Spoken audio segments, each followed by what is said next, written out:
Bismillahirrahmanirrahim. Assalamualaikum. We learn English grade 4. I hope that you all are doing well. Today we are going to study page number 20. Unit number 3, Sinbad the Sailor. Students, yesterday we will start the E part. Complete the picture story of Sinbad by circling the correct underlined word or writing the correct word next to the given picture. एक question हमने start किया था, इसका first page जो था वो हमने solve कर लिया था. पेज नंबर 19 पे जितनी लाइंस थी तो इसकी लास्ट 3 लाइंस जो थी ये बच गई थी, तो ये आज हम करेंगे. He gathered as many diamonds as he could. Soon an eagle crow और पैड में से eagle को सर्कल करेंगे. Carried him out of the valley. Sinbad sold the diamonds and became a proud, sad, rich man. He gathered as many diamonds as he could. Soon an eagle carried him out of the valley. Sinbad sold the diamonds and became a rich man. Next part, F part. Write the following words in alphabetical order by taking at the second letter in each word. Alphabetical order के according आपने इनको arrange करना है. First है storm, sailed, swam. और ने कहा है कि आपने सेकेंड लेटर जो है उसको देखना है, उसको लेना है और उसके अकॉर्डिंग इनको अल्फ़ाबेटिकल ऑर्डर के अकॉर्डिंग अरेंज करना है. फर्स्ट आप लिखेंगे ए, जो सेल्ड का सेकेंड लेटर है वो है ए, तो ए टी से भी पहले आता है और डब्ल्यू से भी. सबसे पहले आ जाएगा सेल्ड, नेक्स्ट आएगा स्टॉर्म, नेक्स्ट आएगा swum. Sailed, storm, swum. Second है शैडो, स्पार्कलिंग, सनलाइट. फर्स्ट पे आएगा शैडो, नेक्स्ट आएगा स्पार्कलिंग और लास्ट पे आएगा सनलाइट. ये इसी तरह अरेंज हो जाएंगे जैसे उन्होंने दिया हुआ है क्वेश्चन में, उसी तरह एज इट इज़ हम लोग राइट कर देंगे. इसमें कोई चेंजिंग्स नहीं होगी इनकी अरेंजमेंट में. थर्ड है पायलट, पैलेस, प्रे. फर्स्ट पे आएगा पैलेस, सेकेंड पे आएगा पायलट, थर्ड पे आएगा pray. Palace, pilot, pray. Sailed, storm, swam, shadow, sparkling, sunlight, palace, pilot, pray. Next को pronunciation check. Read these words in the chart and note the 3 sounds of ed at the end of the word. जो ed की sound है वो word के and पर मुख्तलिफ 3 types की होती है. 3 साउंड्स देता है जो ed है वो लास्ट पे. एक तो देता है इट, इड, एक देता है ट, एक देता है ड. waited, visited, needed, fainted, started, added, landed, mixed, washed, laughed, missed, watched, helped. ये यहाँ पर ये जो वर्ड्स हैं, ये जो 6 वर्ड्स हैं, इनमें जो ईडी है वो ट की साउंड दे रहा है, ट की, और इनमें दे रहा था इड की. यहाँ पर ट की साउंड देगा. Mixed, washed, laughed, missed, watched, helped. यहाँ पर हम मिक्स्ड इस तरह से इसमें ड की साउंड नहीं लाएंगे, हम इसमें ट की साउंड लाएंगे. मिक्स्ड जो है वो गलत है, इसकी प्रोनाउंसिएशन, इसकी करेक्ट प्रोनाउंसिएशन है मिक्स्ड. नेक्स्ट है ड, यहाँ पर ड की साउंड देगा. Telephoned, lived, climbed, robbed, smiled, enjoyed. इसी तरह से अगर हम लास्ट पे इसकी लिव्ड कर देते हैं, यहाँ पर भी ट की साउंड दे देते हैं, तो इसकी प्रोनाउंसिएशन रॉन्ग हो जाएगी. इसकी करेक्ट प्रोनाउंसिएशन है lived. Next page number 21. Read this poem. There was an old woman who lived in a shoe.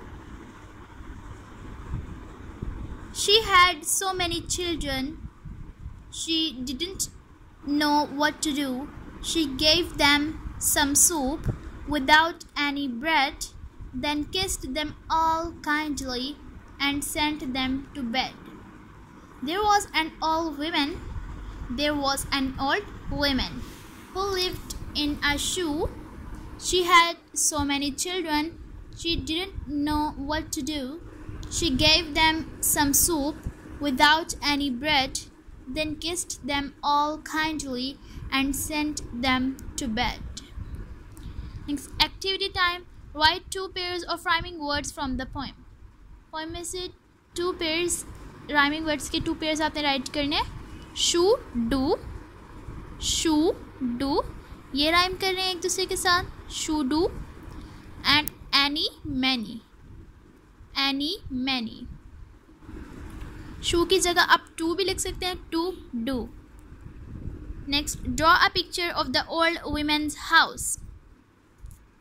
ये आप खुद ड्रॉ करेंगे अपनी एक्सरसाइज बुक्स पर, अपनी नीट कॉपीज पर आपने पिक्चर ड्रॉ करनी है ओल्ड वुमेन्स हाउस की. Writing time. Answer this question. Where did the old woman live? In a shoe. In a shoe. What did she give her children to eat? Some soup. Some soup without any bread. Where did she send her children? To bed. Where did the old woman live? In a shoe. S-H-O-E. Shoe. What did she give her children to eat? Some soup without any bread. Where did she send her children? To bed. The underlined words in this poem are in the past tense. Now rewrite the poem in the present tense. The first 2 sentences have been done for you. Students, ये जो poem उन्होंने दी हुई है,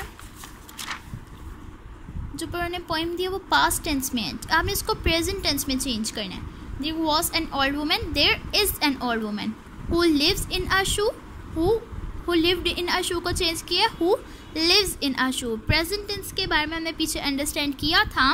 उसके आगे वो single जो nouns होते हैं उनके साथ हम verb के आगे s या es को add करते हैं, और जो plural nouns होते हैं उनके आगे हम add नहीं करते. He, she, it and singular nouns के आगे हम लोग es या s में से कोई एक चीज़ ऐड करते हैं, और we, they, you और प्लूरल नाउन्स के आगे हम लोग के साथ प्लूरल नाउन्स वाले जो सेंटेंसेस होते हैं उनमें वर्ब के साथ हम s और es का इजाफा नहीं करते.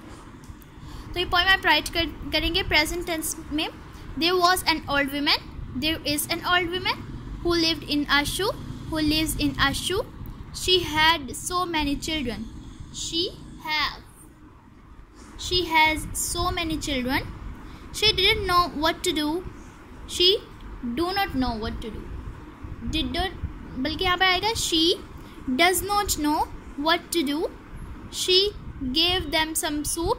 She gives them some soup. Without any bread. ये ऐसे आ जाएगा without any bread. Then kissed them all kindly. Then kisses them all kindly. And sent them to bed. And sends them to bed. ये poem अब आप लोगों ने present tense में write करनी है. Like this आपने इस तरह से poem write कर लेनी है. ऊपर topic की heading देंगे पहले आप लोग, और date and day लास्ट में mention करेंगे, और फिर नीचे ये poem write कर देंगे आप लोग. There is an old woman. ये past tense में इसको convert किया हुआ है. आपने इसको राइट करना है, इसको अंडरस्टैंड भी करना है कि किस तरह से इसको कन्वर्ट किया गया. There is an old woman who lives in a shoe. She has so many children. She does not know what to do. She gives them some soup without any bread, then kisses them all kindly and sends them to bed. आपने अपनी NEET copies पर right कर लेनी है. Today's work is to solve the page number 20. Also learn it and to pronounce these ed sounds. And next page number 21 पे आपने ये poem read करनी है. And also solve activity time and write these question answers on your neat notebooks. Also write the poem by converting it in present tense on your neat copies. और ये picture भी आपने draw करनी है old women के house की अपनी neat copies पर.